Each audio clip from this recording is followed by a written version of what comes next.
Hello, and welcome to the podcast Buffy and the Art of Story Season 6. If you love Buffy the Vampire Slayer and you love creating stories or just taking them apart to see how they work, you are in the right place. Today we're talking about Season 6, Episode 3, Afterlife, where a demon Buffy's friends think she brought back from hell torments everyone and threatens Buffy's life. I am Lisa M. Lilly, mystery and thriller author, story expert, and founder of writingasasecondcareer.com, where you can learn more about fiction writing, publishing, and book marketing. Along with a breakdown of Afterlife, I'll talk today about plot points and protagonist questions that make this episode more of a continuation of a story than a standalone, why any monster you write needs rules, and whether the demon here follows any, hints the writers weave in to tell us that Buffy is hiding things from her friends,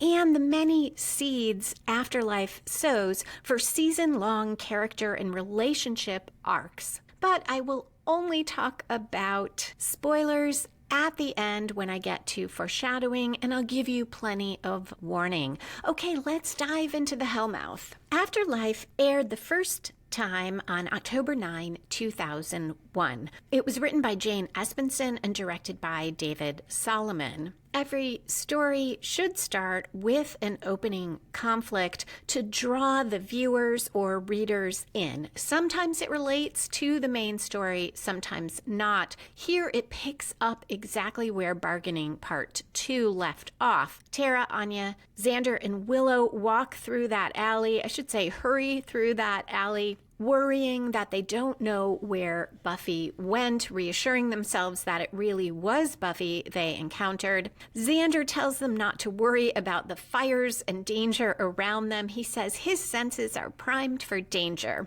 And then 3 demons on motorcycles turn into the alley right behind him and race through the group, scaring him half to death. This start in the alley supports the comments that Marty Noxon and David Fury made in the DVD commentary about bargaining parts 1 and 2, that they saw those 2 episodes plus Afterlife as almost one story arc, because while this is certainly conflict start, it does have the feel of picking up in the middle of the story. There is a lot, though, that catches us up if it's been a while, or even if you had not seen those episodes. That conversation about worrying if it was really Buffy. And now Anya says at least the demons almost hit Xander on the way out of town, and he responds that with their leader gone, they're making with the big skedaddle. So we know there is a demon gang that was terrorizing Sunnydale and now is leaving,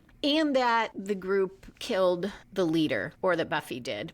Anya thinks that Buffy's broken. Willow argues she's disoriented, probably from being tortured in some hell dimension. They don't know how long she was there. It could have been years. And then Willow says, it's not something you just get over. Oh my God, what if she never gets over it? And Anya answers, and you think of this now? Tara asks if Buffy could be dangerous. And at 1 minute, 16 seconds, the scene cuts to Buffy and Dawn standing in the dark in front of their house. Buffy's still in that black dress she was buried in. Her eyes are narrowed, and she looks confused and upset as Dawn tells her she's okay now, and we cut to credits. At 2 minutes 30 seconds inside the house, Buffy winces each time Dawn turns on a light, though it's still pretty dim in there. Dawn's not throwing on all the overheads, and Buffy's first line of the episode is, "It's different." Dawn tells her, yes, a little. There's some furniture rearranged. Willow and Tara moved in,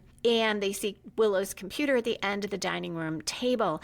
As Dawn is talking, Buffy walks away and goes upstairs. The scene cuts to a brightly lit bathroom.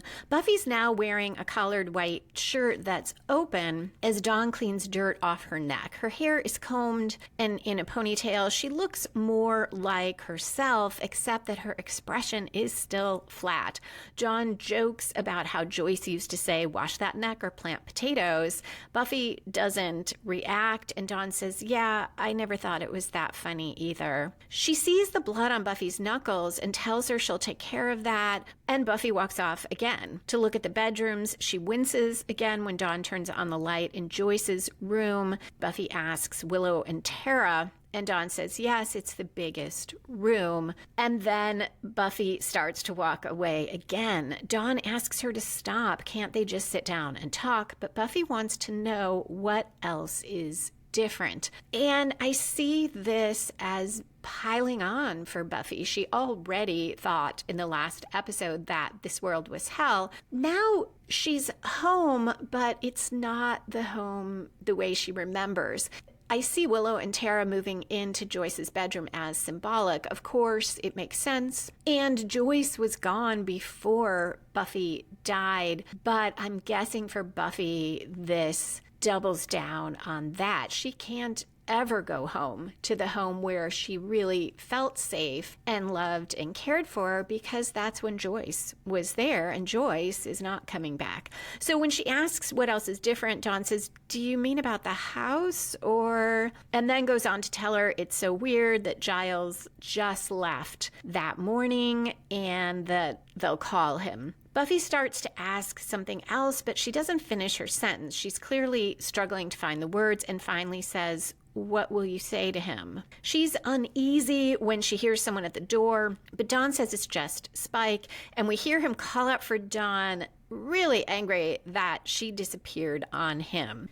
Normally, before this point in the episode, we would see a story spark or inciting incident. That is the moment that gets the main plot rolling. And in most stories, it's at 10% through or earlier, so that we make sure we get keep the story moving, get the plot set off. In this episode, 10% was about when Dawn noticed Buffy's knuckles and tried to button her shirt. That doesn't seem to set off anything. If I had to place a story spark for this episode, for Buffy, it's probably seeing the house, going into the house and seeing everything different, which is very early. But I have some questions about this episode as to what the main plot is, which I'll get into. Spike is still ranting at Dawn, calling up the stairs as Buffy slowly steps down behind Dawn, a few feet behind, and Dawn says, "Spike, look." He glances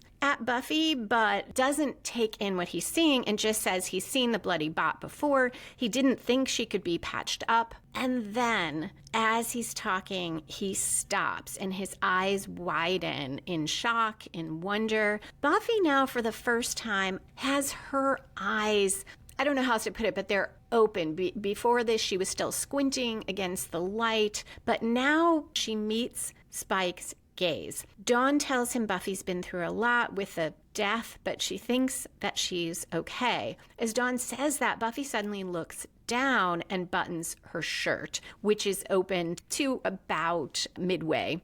Dawn asks Spike if he's okay because he can barely speak, and he asks Dawn what she did. She tells him nothing. Spike notices Buffy's hands and right away knows that she clawed her way out of the coffin. He tells Dawn to get bandages, and he leads Buffy to the couch. He's very gentle, and he sits across from her, holds her hand, and he's very quiet. And she asks how long she was gone. And Spike says, 147 days yesterday. 148 today. Except today doesn't count, does it? How long was it for you where you were? And Buffy says, longer. Dawn returns, but the others burst in the door at the same time. They're exclaiming over Buffy being there, asking if she's okay. They stand in a group facing Buffy, who's still sitting on the couch, and Dawn also faces the group and says, "You knew she was back? How did you know?" Spike walks out without a word. Anya asks Buffy if she's a zombie, and Dawn tells them all to back off, asks what they did, and asks if Buffy will be okay, clearly worried. Buffy says she's okay, I think just 2 words, and very muted, and they ask more, and she says she doesn't want to talk about what it was like. The others argue over what to get her, pizza, what to do for her. Dawn tells them to back off, let Buffy tell them what she needs, and there is a shot of the 4 friends silent, looking down at Buffy, and she stands and says she just wants to sleep. Tara says that's good, sleep is good. Willow, smiling, clearly waiting for something, says, but Buffy, be happy, we got you out, we really did it. And Buffy says, tired. Anya says, well, yeah, the jet lag from hell has got to be, jet lag from hell. Now, this exchange between Buffy and Willow could be a story spark. It highlights what I see as the main conflict of the episode. Willow wants Buffy to be okay, to be happy that she's back, and Buffy clearly is not. So once again, I see Willow as the protagonist here. She is the one actively pursuing something, and Buffy is pushing back by not responding in the way Willow wants. So Buffy is the antagonist, either in the main plot or in a subplot between Willow and Buffy. Dawn assures Buffy that her room is still hers when Buffy asks, and Buffy goes upstairs. And Willow defensively says to the others, well, she's fine, normal. She used to go to bed all the time. We're now nearing a quarter way through the episode. Usually around there, we see the first major plot turn that comes from outside the protagonist, spins the story in a new direction, and raises the stakes. Anya and Xander leave the house. It's about 10 minutes, 22 seconds in, talking about whether Buffy will get back to normal or not. Spike stands by a large tree, his head resting against it. His back is to Xander and Anya. He wipes his eyes as Xander asks what he's doing. And Xander goes right up to Spike and says he hopes Spike's not going to start his quote-unquote little obsession now that Buffy's back. Spike spins around and pins Xander to the tree. I did wonder about this because Spike does supposedly still have that chip in his head.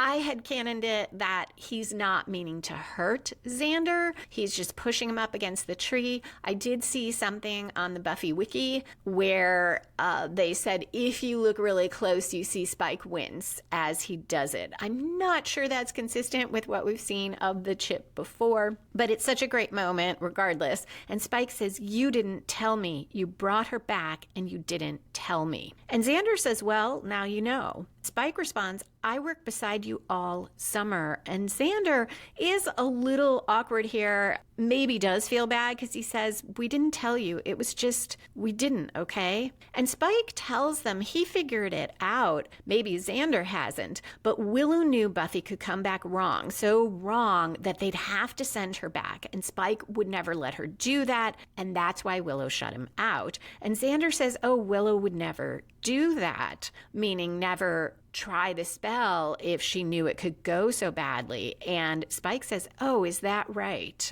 Xander tells Spike he's just covering and asks him, wasn't it the happiest moment of his existence when he saw Buffy? Spike is having none of it. He gets on his motorcycle, I guess the one that he stole last time from the demons, and says, that's the thing about magic. There's always consequences, always. A bit of foreshadowing for the episode from Spike, also stating one of those basic storytelling rules that there needs to be effort when you use magic, or a price or a consequence, just as there is with anything else we do in the world. If your characters can just get what they want by doing a spell and there's no consequence, it makes life too easy for them and your story becomes uninteresting. Willow joins Tara in the bedroom. She's just called Giles. He's coming back. Tara can see that Willow is worried about everything. Willow tries to insist it's all good, but Tara assures her that here with Tara alone, Willow doesn't have to be brave. She can share her fears.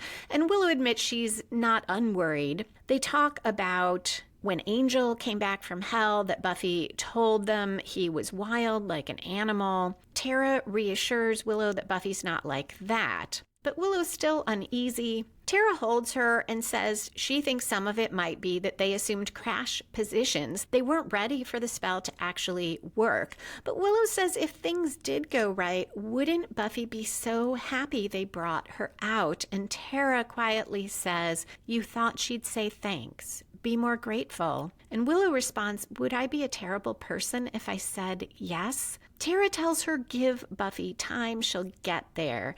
And this feels authentic and human to me, that Tara gives Willow the space to say the thing that Willow probably feels a bit petty about. She must have mixed feelings. She wants to make it all about Buffy, and yet she has done this amazing thing that she did for Buffy. She feels she saved Buffy from hell and is both concerned about Buffy and a little upset that there's no big celebration, there's no recognition or thanks that she did this really hard and scary thing. Buffy sits in her darkened bedroom on the edge of her bed.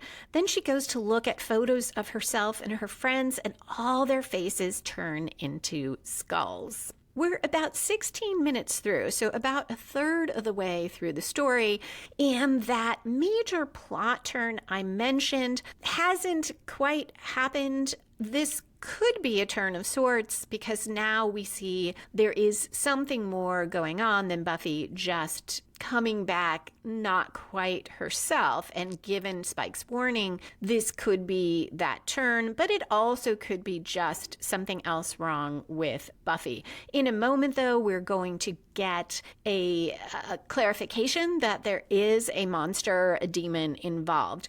I think this is part of the pacing issue I have with Afterlife as a standalone episode, though, because so far it has mainly been, okay, this is Buffy reacting from being raised from the dead and her friends reacting to Buffy's reaction. Buffy squeezes her eyes shut, opens them again. Now the photos are fine, and we cut to a commercial, which suggests to me maybe that is the end of Act 1 officially. But now when we come back, we will really raise the stakes, which is what that 1/4 turn often does, because in Tara and Willow's bedroom, they're awakened by glass shattering over their heads, and Buffy stands before them and in a low but intense voice asks, do they know what they did? She calls them bitches. She says, quote, "Did you cut the throat? Did you pat its head?" End quote. She throws and breaks something else. She makes more allusions to Willow killing the fawn, though Tara won't know that, asks about the blood staining their hands, says, "I know what you did." Willow snaps on the light,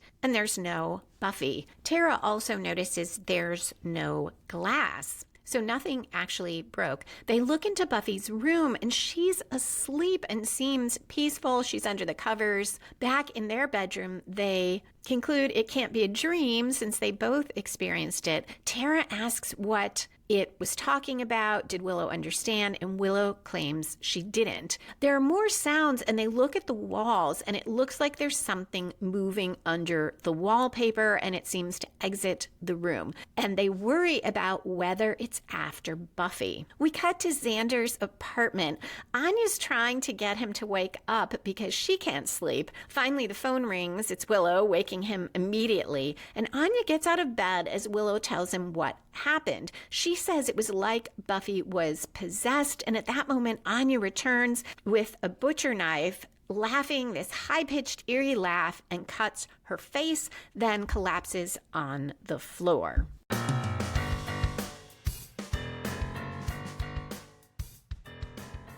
A short personal update. I tend to get a bit blue during January, February, March, sometimes April, because in Chicago where I live, there are often many, many gray days in a row. So I decided to take a basic drawing class. In addition to making sure I go and interact with a small group of people I didn't already know. So I'm doing something different socially. I also wanted to do something creative that has nothing to do with words, something completely for fun, just because I feel like doing it, not to put it out in the world or sell it, nothing business related and nothing word related, because I write and my law practice, to the extent I still practice, is mainly about written legal analysis. So I thought this would be totally different, nothing to do with writing or story structure. It is an experience to try to learn something I know nothing about, didn't even know what most of the things on the art supply list were. It turns out in some ways there is something in this that relates to story structure,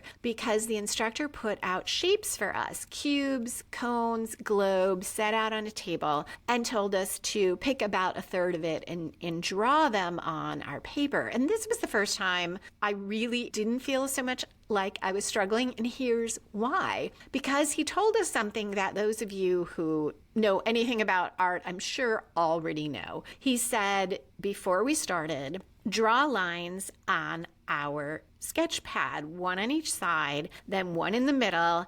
So divide it in half, vertical down the middle, and then vertical down the middle of each half. So we're dividing the page on the sketch pad into quarters.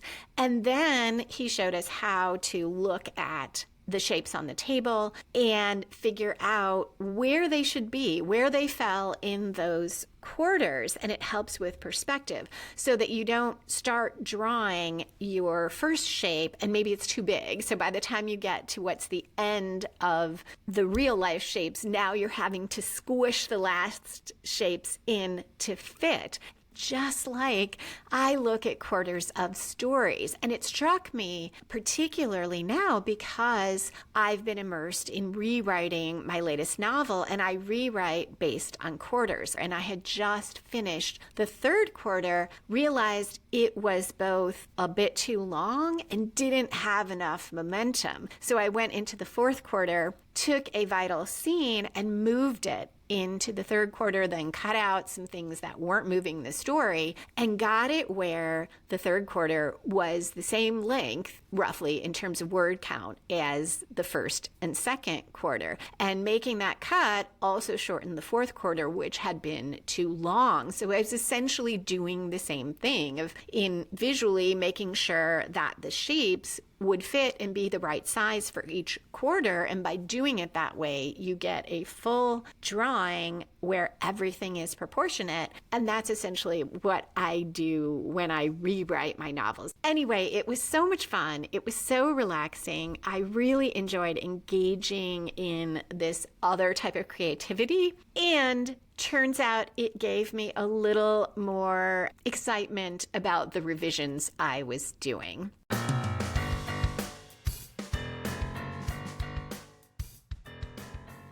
These are the first appearances of this demon or monster of the episode. This demon never quite worked for me. And here's why. Monsters and demons that you create don't need to follow rules that other writers have set down. Let's say we have exactly this type of demon in some other story. You don't have to follow someone else's rules, but your monster, your demon, your evildoer, anything supernatural or magical in a universe needs to follow the rules of the story, the rules that you lay out. Here, the first time we know for sure about the demon, well, first, it makes those photos look different for Buffy. So it can create illusions. Then in Willow and Tara's room, we hear the glass shatter, but there isn't any glass there. So it's an illusion of sound. It's an illusion of sight.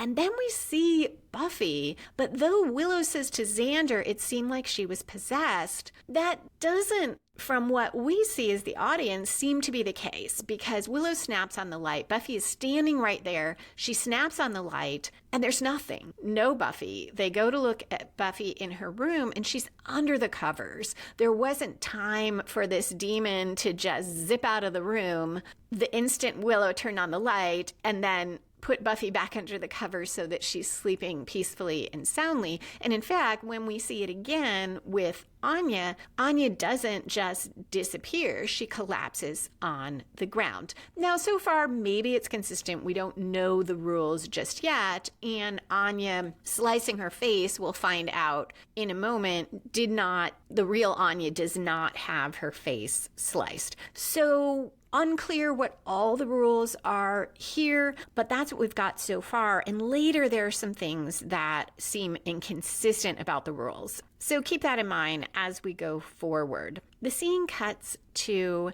the friends sitting in the backyard in the sun in the morning, and Willow says it's not a traditional haunting, it's not limited to one place, and there's no dead person, and Tara says not anymore. Anya now bets it's a hitchhiker, a demon or other thing that sees someone getting out of hell and hitches a ride, and Anya says they shouldn't have brought Buffy back. Willow says, no, it's okay. They'll kill the beastie and all will be good. And Xander asks if they can kill it. Now Buffy approaches and says, this is 20 minutes, 5 seconds in, we killing something? She's in jeans and a black button-down shirt, her hair in a ponytail again, but it looks even neater than last night, much more Buffy-like. She's holding a cup of coffee, and she's a little bit more animated than the day before, plus she is responding in longer sentences. When Tara asks how she's feeling, Buffy looks at her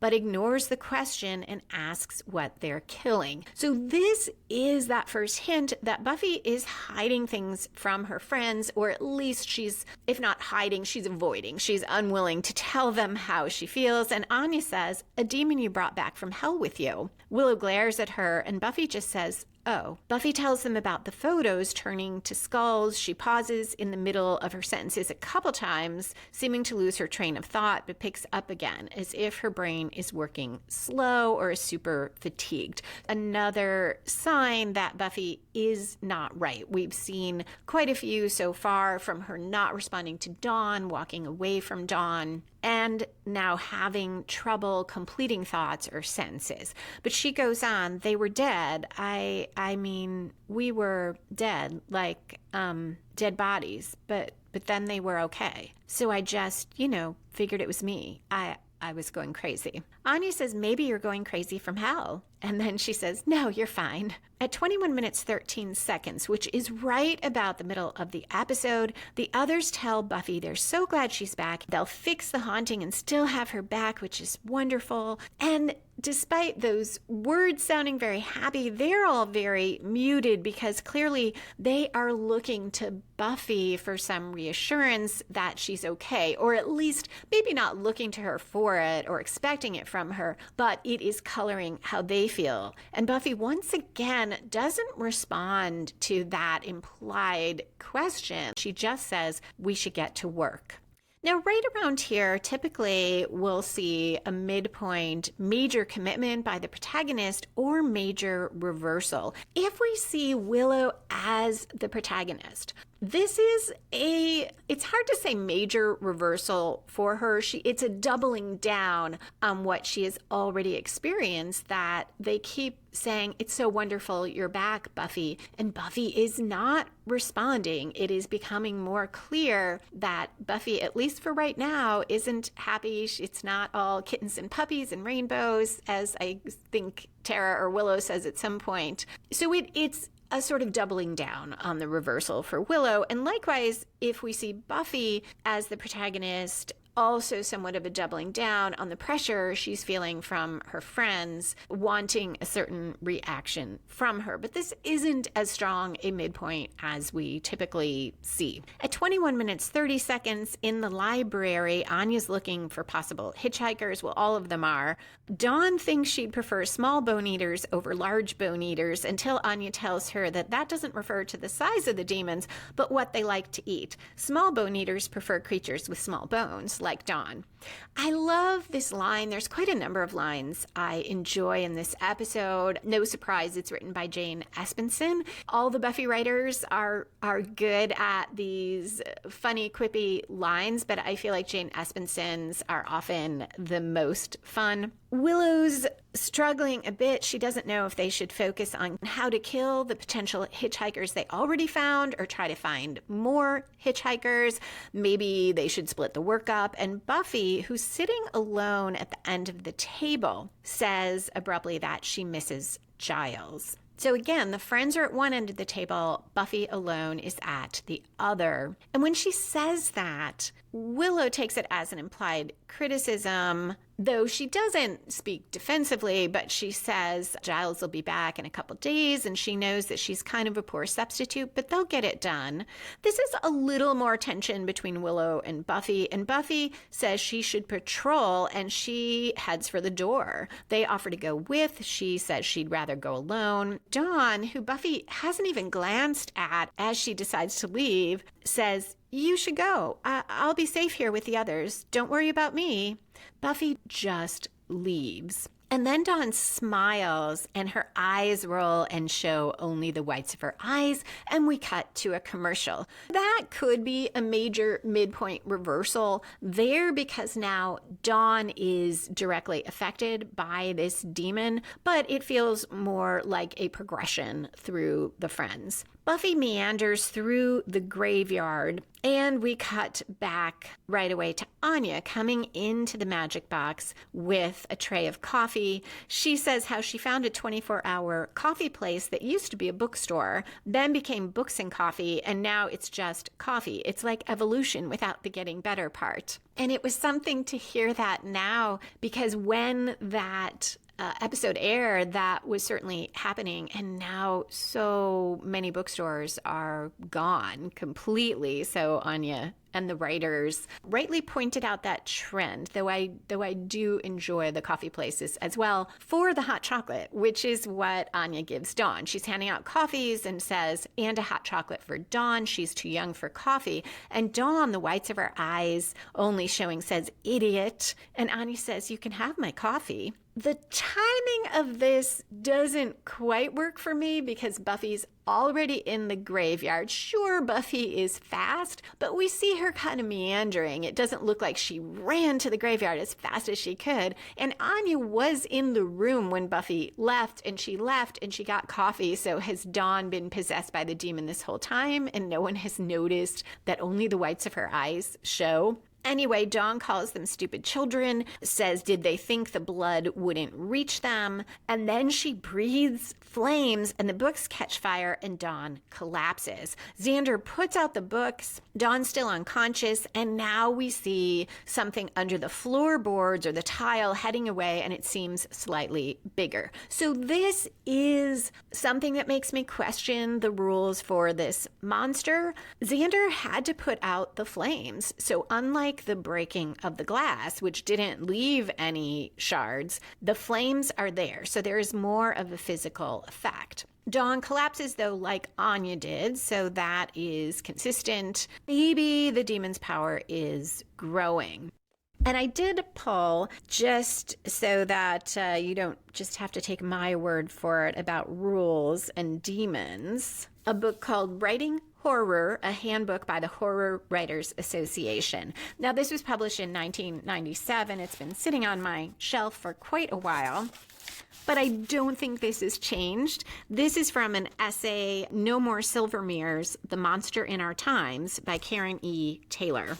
And it is on page 152 of the book. And Taylor says, there must always be inner rules for each monster that are quote-unquote true if he is to be recognizable to the reader. Decide within the context of your story which rules are basic to your creature and stick with them throughout. Consistency might be, quote, the hobgoblin of little minds, unquote, but it is the spine of an, open quote, old monster made new, close quote, story. If your vampire feeds on souls instead of blood, blood. You can't have him vary his diet halfway through. If your werewolf must see the full moon to effect his transformation, you can't have him growing hairy in a windowless room. The readers will cry, quote, foul, unquote, and rightly so. I can't help but comment on that, the use of he as the general pronoun. Very striking, showing that language has evolved a bit since 1997.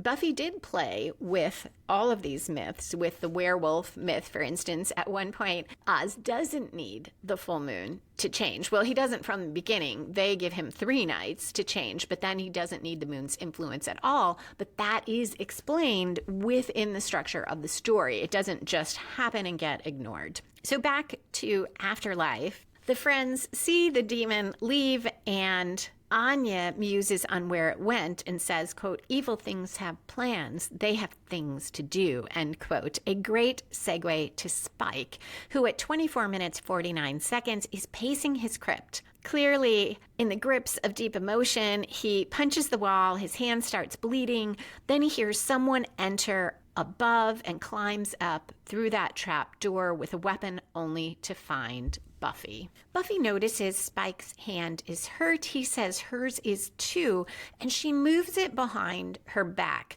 This is another subtle movement by Buffy that gives us some hints to what's going on in her head, though I've never been clear exactly what that is, if she just doesn't want a reminder of having to claw her way out of the grave, or if she's embarrassed about it. Spike comments that Willow's pretty strong and jokes it's hard to get a good night's death around here. He once again sits across from her and says that he remembers what he said, the promise to protect Dawn, and goes on, if I'd have done that, even if I didn't make it, you wouldn't have had to jump.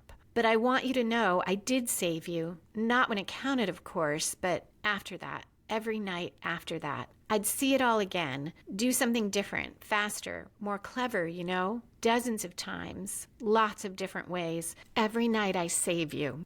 So very human that reliving something in our minds that we can't change and we so desperately wish that we could. The scene cuts to Tara and Xander looking out the window and talking about how it feels to see sunrise when you've stayed up all night. Tara says she prefers seeing it first thing in the morning when she's just gotten up. This way, quote, it's like I'm seeing it from the wrong side, end quote. Xander now asks her about the consequences for the spell and asks, could someone have known it might have happened? Tara right away defends Willow. Willow wouldn't do the spell if it could go terribly wrong. And Xander says, I know, backing up quickly, hands in the air. And Willow says, Tomogenesis. She's been looking at the books still and explains that they didn't let the demon out. They created it by doing the spell. And it's like a price for getting Buffy back. The world doesn't like you getting this amazing gift for free. So if you get Buffy, you also get the demon.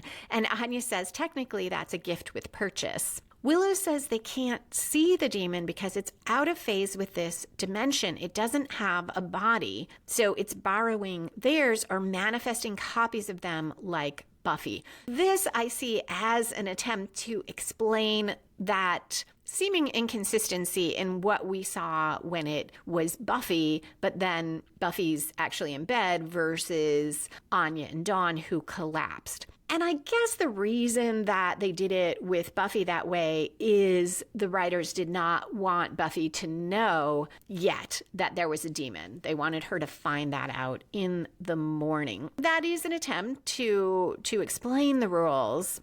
Although it doesn't explain why the demon would make that choice, it doesn't really give us a reason other than it works for the plot that the demon manifested a copy one time and possessed them other times.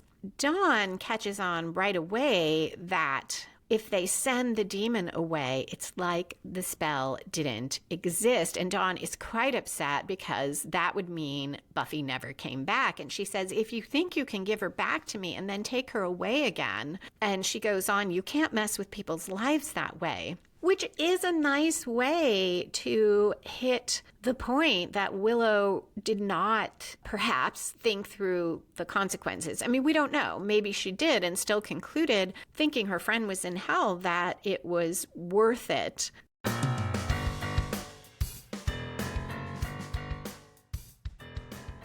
If once every 2 weeks is not enough for you to hear Buffy and the Art of Story, you can get more content and support the show at the same time by becoming a patron for as little as $1 a month at patreon.com/Lisa M. Lilly. That's patreon.com/LISA, M as in Marie, LILLY. You'll also get early access to each regular episode. You'll get to hear it at least 2 days early.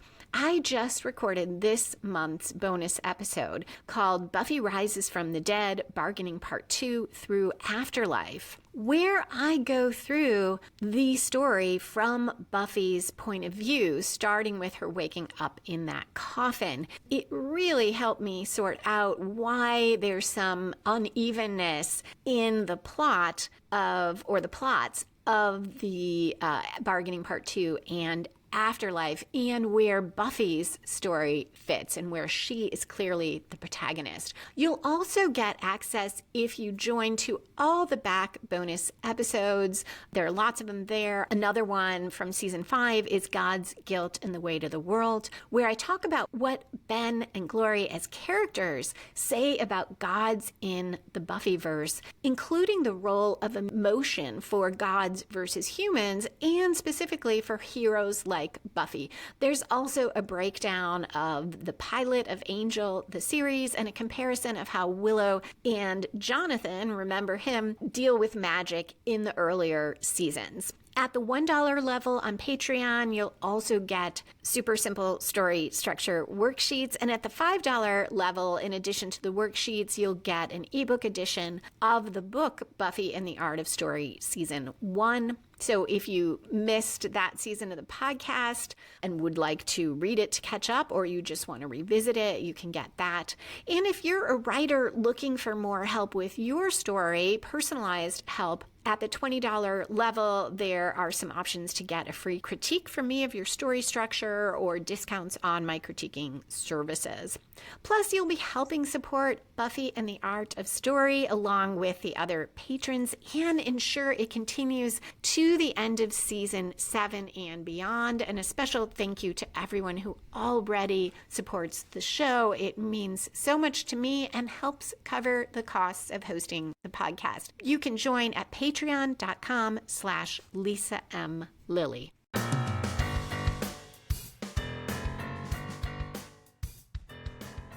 They all reassure Dawn they'll find another way. And then Willow jumps in. She found something else. It's temporary. The demon will dissipate because it can't live on this plane unless it kills the subject of the original spell, Buffy. So this is another rule issue because, as we'll see later, particularly, the demon seems to be growing more powerful. Even earlier, it instead of just an illusion of fire, this fire was real enough to burn the book. So it seems like it's getting stronger, and you would think if it's going to dissipate because it can't exist on this plane, it would be getting weaker. Now I see one of the stronger turns in the story. We're a little before the 3/4 point in the episode, and that point is where we typically see another turn that takes the story in a different direction and sometimes further raises the stakes. And that clearly happens here because Xander looks up and says, "Thanks for the tip." He's been possessed, and now the demon knows it needs to kill Buffy. Not a super smart demon, because if it stayed quiet, it might have succeeded at this. At 31 minutes, 18 seconds, Buffy enters the darkened Summers house and wispy cloud vapors follow, and we cut to a commercial. So great hook there. Upstairs, Buffy looks at her friends' photos and a spooky voice says, "You don't belong here." Now the wisps are coming together in a much larger wispy cloud. At first I thought, okay, it's manifesting an illusion, which we've seen it do before, but now it punches Buffy, which also breaks those rules because supposedly it can't have a body here. It can only manifest copies or use their bodies, but now it apparently can do things physically. Raising the question, well, why didn't it just use this wispy cloud body to throw vases and could have really cut Anya's face for real because it's able to have a physical effect. And this is also what I meant about it seems to be getting stronger if it couldn't do that before and now it can. Buffy goes flying across the room. She does get up, she swings at it, but she can't connect with it, though it physically can hit her, something else that is not explained. The demon keeps saying demoralizing things to her about not belonging there, that it isn't her home. It squeezes her around the middle. It has gotten bigger and bigger, and it's almost like it's doing this Heimlich maneuver on her and trying to squeeze the breath out of her. Dawn and Anya are in the car with Xander, yelling at him to drive faster. Anya says he's like a snail that's driving very slowly. Xander reassures Dawn that Willow and Tara are doing a spell and that it won't send Buffy back. It's to make the demon corporeal so Buffy can fight it. And this scene, too, feels a little slow. It's clearly there just to tell us what the point of this spell is. At 33 minutes, 27 seconds, Tara and Willow sit cross-legged facing each other. There's candles lit. They hold hands. And we cut between them doing this spell and Buffy struggling to fight the demon. At one point, she's knocked on the floor again. She looks exhausted, but she's still trying, and she grabs an axe, swings at the demon, which doesn't help. Xander and Anya run into the house with Dawn. They're in the doorway of her bedroom, and she yells at them to take Dawn away. Willow and Tara are still speaking the spell together, but now Tara keeps saying the words, but Willow stops. She's bathed in a shaft of light. There's eerie music. She lets go of Tara's hands. Her hands drop. It doesn't seem purposeful. Looks up, opens her eyes, and her pupils and irises go black, and Willow says, "Solid." At 34 minutes, 36 seconds in Buffy's room, the demon turns solid. It's much bigger than Buffy, and at first it's winning, but she grabs the axe, or I think it's a scythe, and chops its head off. So for the plot or subplot, however you see it, of Buffy or the gang fighting the demon, that was the climax. And I think that would have to be a subplot because it doesn't take up all that much of the episode, really. It's from about 20 minutes through to now about 35 minutes through. But the opposing forces, Buffy and the demon, have their final confrontation, and Buffy prevails. And the rest would be the falling action section of the plot, but there really isn't any for that, other than Dawn says something about, oh, I guess that's the kind of thing I'm not supposed to see. And that part of the story is over, which is why I think the main plot is more about Buffy and Willow. We cut to a sunny morning. Dawn leaves the house. Buffy's now dressed in a pretty flowing skirt and a tank top. Her hair is hanging long and wavy and loose, looking more relaxed. She has a more pleasant expression, and she hurries out after Dawn to give her a bag lunch she packed. Nice callback to the Buffy bot making all those sandwiches and giving us a little hint that Buffy herself might be feeling lighter, or at least she is acting like it. Dawn is really touched that Buffy did that, and she doesn't say it, but especially considering Buffy's just been walking away from her or walking out without concern for her. Buffy smiles, tells her she needs to get to school now. Quote, "You know what they say, those of us who fail history doomed to repeat it in summer school," end quote. So she's engaging in a little humor as well. Dawn hugs Buffy and asks if she's okay, and Buffy says she's going to start charging money for everyone who asks her that. Dawn acknowledges, yes, they've been asking a lot, but it's just because they care about her. Everything was so bad when she was gone. It'll be better now. Now that everyone can see Buffy being happy, that's all they want. So now we get get to the climax of that emotional plot, which we can see as Buffy versus Willow or Willow versus Buffy. I think it is more Willow, as I noted, because Willow is the one actively pursuing this goal in terms of that plot of wanting to get a certain reaction from Buffy. At the magic box, once again, all four of the friends are grouped together looking at Buffy, who stands alone facing them. She awkwardly talks about how they brought her back and she should have thanked them sooner. She says, I was in hell. And she says she can't think too much about what it was like. She felt the world abandon her. And then suddenly, quote, you guys did what you did, end quote. And Tara says, it was Willow. She knew what to do. And Buffy says, okay, so you did that.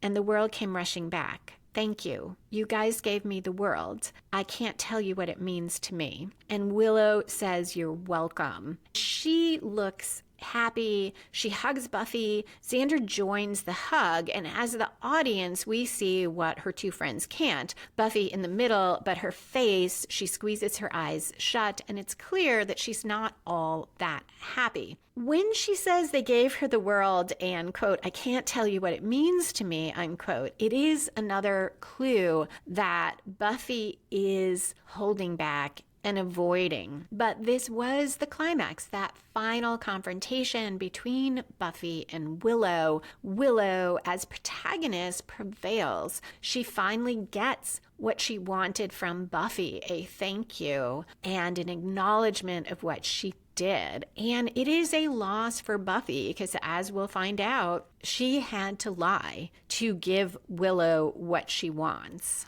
At 37 minutes, 54 seconds, the following action starts. This is the part of the story where the writers tie up loose ends, resolve any subplots that aren't resolved, and in a continuing series, sow some seeds for the rest of the season. Now we find out why Buffy was so muted and sad the whole episode. She steps out of the magic box. It's sunny, but Spike is sitting there in the shadows. So this is in the alley. And he says he was going to come inside, but came over a bit queasy when he heard her and the Super Friends having a moment. Buffy says she wanted a little time alone and sits near him. He tries to leave to give her space, but he can't because of the angle of the sun. He has to stay in the shadows. And Buffy says, it's okay. I can be alone with you here. Spike says, thanks ever so. He sees her downcast eyes, her body language, and asks if she's okay. And unlike the other questions from everyone, it feels like Spike is asking because he's concerned about her, and he's not like the others needing reassurance, needing her to say she's okay. But she does say she's good, and he tells her if she's in pain or she needs anything or he can do anything, and Buffy says, you can't. Spike says, well, I haven't been to a hell dimension just of late, but I do know a thing or two about torment. And Buffy tells him the truth and says, I was happy. Wherever I was happy, at peace. I knew that everyone I cared about was all right. I knew it. And she continues that time didn't mean anything and says, nothing had form, but I was still me, you know, and I was warm, and I was loved, and I was finished. Complete. She says she doesn't understand theology or dimensions or any of that, but, quote, I think I was in heaven, and now I'm not. I was torn out of there, pulled out by my friends. Everything here is hard and bright and violent. Everything I feel, everything I touch. This is hell. Just getting through the next moment and the one after that, knowing what I've lost. She looks at Spike, and then she stands and walks into the sunlight, but she stops to say one last thing, not quite looking back at him, but angling her head a little bit toward him and says, they can never know, never. And she leaves. That is the end of the episode. Why can Buffy tell Spike the truth? I see a few reasons. One, he wasn't part of the spell to bring her back. So he's not responsible for dragging her back into this world. So there's less weight on telling him that. It's not like she's berating him. She's not going to make him feel bad because he didn't choose to do it. And I think that's also why Spike's asking her if she's okay is more of a genuine concern for her. The other friends are concerned too, but Willow in particular, wants Buffy to say she's okay because Willow wants to be thanked. She wants a celebration. And Dawn needs Buffy to be okay because she's vulnerable and she needs her sister. Spike is not asking Buffy for anything. He doesn't need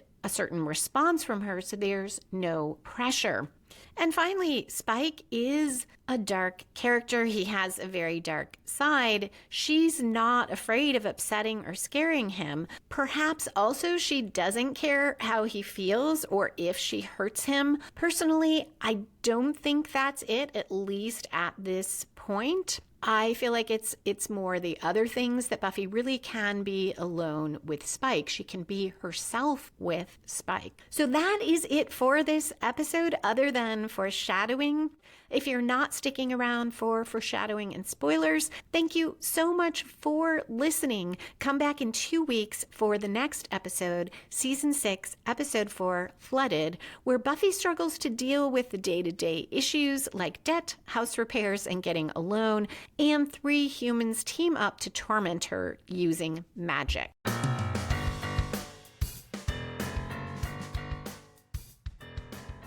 And we're back for foreshadowing and spoilers. Buffy walking away from Dawn repeatedly, leaving the magic box without seeing if Dawn will be okay. I mean, she knows Dawn will be okay. She's there with her friends, but it clearly doesn't cross her mind. Neither of those things put Dawn in danger, but they sow the seeds of the season-long arc between Buffy and Dawn. Or I should say add to the seeds, because it really started when Buffy asks if she's in hell and Dawn says, no, you're home, you're here with me. Dawn will feel so abandoned throughout the season, and Buffy will repeatedly not be there for Dawn, not be aware of what's going on with Dawn. So this makes that more clear. And it's understandable how sad Dawn feels. She thought getting Buffy back would make everything okay. She's happy her sister's back, but it's not at all what she imagined, and her disappointment and her isolation will only grow through season 6. This is a huge change from season 5. In the beginning of season 5, when we first saw Dawn and Buffy, and she was introduced into Buffy's life, Buffy was aggravated with her. She found her irritating, but she definitely paid attention to her and noticed her. And then as Buffy understood what was going on, she not only protected Dawn and cared about her because she was the key, she bonded with Dawn. She felt Dawn was part of herself. She says the best part of herself. And now this season, she's so disconnected. That moment when Willow lets go of Tara's hands is so symbolic of the coming split between her and Tara.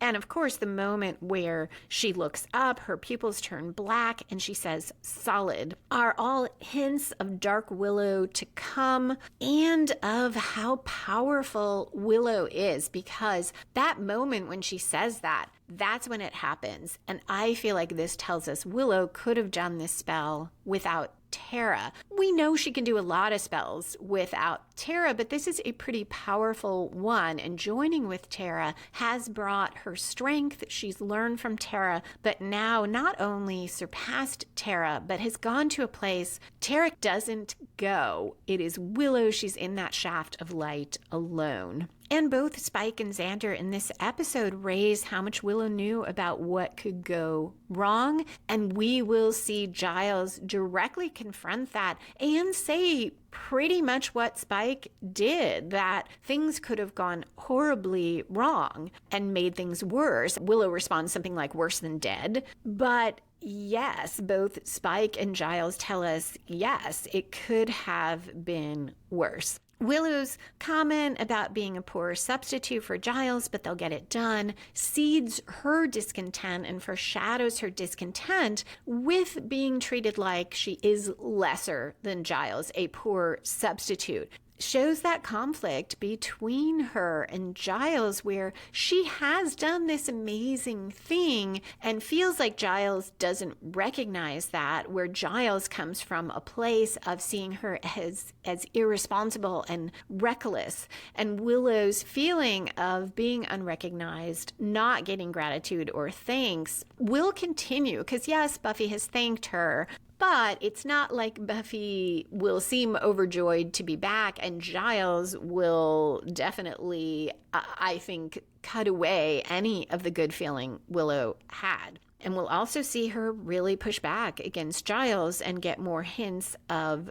dark feelings. There is also a comment on Twitter that does some foreshadowing or talks about foreshadowing. This is from Roberta Lipp, the co-host of the They Coined It podcast and future co-host of a Mrs. Maisel podcast that she and I are starting to record together. I will let you know when that starts. And Roberta says, in reference to a bargaining part 2, where I talked about the friends splitting up, and she says, this came out of your mouth that Xander would carry Willow because he's stronger. Isn't that how the season will end? And yes, I did not catch that at all, that in the end, Xander is there for her, and in a way, he does carry Willow and get her past that very dark place where she's in and she's ready to destroy the world. So awesome catch, Roberta, and thank you for the comment. Buffy going to see Spike in the crypt.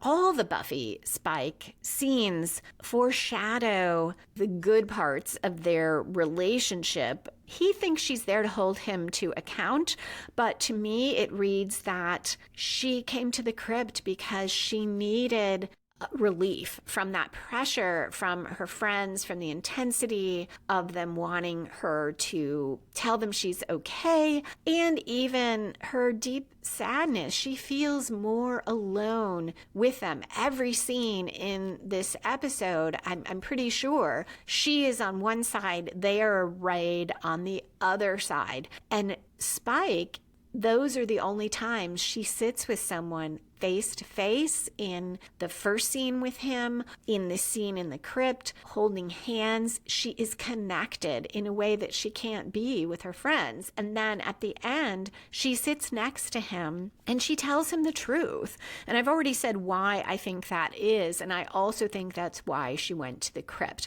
Maybe Buffy doesn't really want to be alone. She does want some company in this dark place. And Spike can sit with her in the dark. He can be there. He is not asking her for anything. And even when he tells her, every time I saved you, he isn't asking her to forgive him. He doesn't say, please forgive me. He just expresses his sadness, his sorrow at not being able to be there. And that makes her line perfect about, it's okay, I can be alone with you here. Now, Spike doesn't really take that as a compliment. He says, thanks ever so, but he doesn't know at that point why it's so hard for Buffy to be with her friends. So that's a seed for Buffy and Spike, the fact that they will have more of a relationship, a deepening relationship, and also that Buffy will be drawn more and more to Spike and will be more isolated from her friends. That's it for foreshadowing and for this episode. Thank you again for listening, and a special thank you to the patrons who support the show. Come back in 2 weeks for the next episode, Flooded, where the basement floods in the Summers house, calling for extensive repairs, and we see the trio for the first time. If you enjoyed this episode of Buffy and the Art of Story, please rate or review it wherever you listen to podcasts. Tell a friend about it or share it on social media. You can find back episodes of the podcast on YouTube or at lisalilly.com, where you can also find my mysteries and thrillers and the Buffy and the Art of Story books. If you'd like to connect or share your thoughts about Buffy, you can find me on Twitter or Instagram at Lisa M. Lilly, that's LISALILLY, or email me at buffystorypod@gmail.com. Music for this episode was written and performed by Robert Newcastle. Buffy and the Art of Story is a production of Spiny Woman, LLC, copyright 2023. All rights reserved.